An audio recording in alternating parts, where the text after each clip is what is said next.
गोधश्चक्रियतामस्य हन्तु मेतौ महासुरौ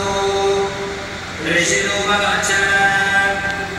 एवं स्तुता तदा देवी तामसी तत्र वेदसा विष्णोः प्रबोधनम् उत्तस्थौ च जगन्नाथस्तया मुक्तो जनार्दनः एकार्णवे शयनात् ततः सददृशे च तौ मधुकैटभौ दुरात्मानौ समुत्थाय ततस्ताभ्यां युयुधे भगवान् हरिः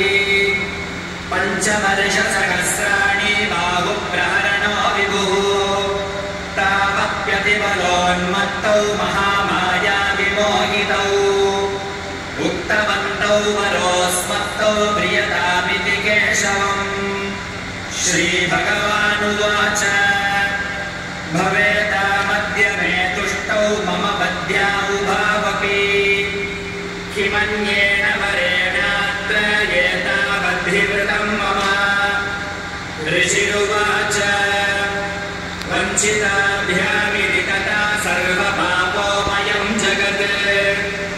विलोक्यताभ्यां गदितो भगवान् कमलेक्षणः आवाञ्जगिन यत्रोर्वे सलिलेन परिप्लुता ऋषिरुवाच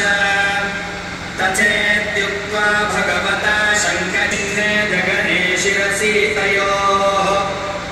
एवमेषा समुत्पन्ना ब्रह्मणा संस्तुता स्वयं प्रभावमस्या देव्यास्तु भूयः शृणु वदामि ते ऐं ॐ इति श्रीमार्कण्डेयपुराणे सावर्णिके मन्वन्तरे देवी माहात्म्ये मधुकैटभवधो नाम प्रथमोऽध्यायः।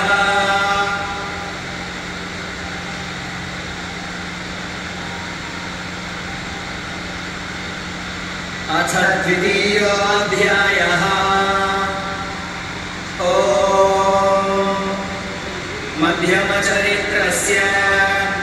विष्णुर्ऋषिः महालक्ष्मीर्देवता उष्णिच्छन्दः शाकम्भरी शक्तिः दुर्गा बीजं वायुस्तत्त्वं यजुर्वेदस्वरूपम्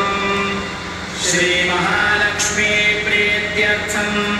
मध्यमचरित्रजपे विनियोगः। ध्यानम् अक्षस्रः परशुङ्गरेषु कुलिशं पद्मं धनुष्कुण्डिका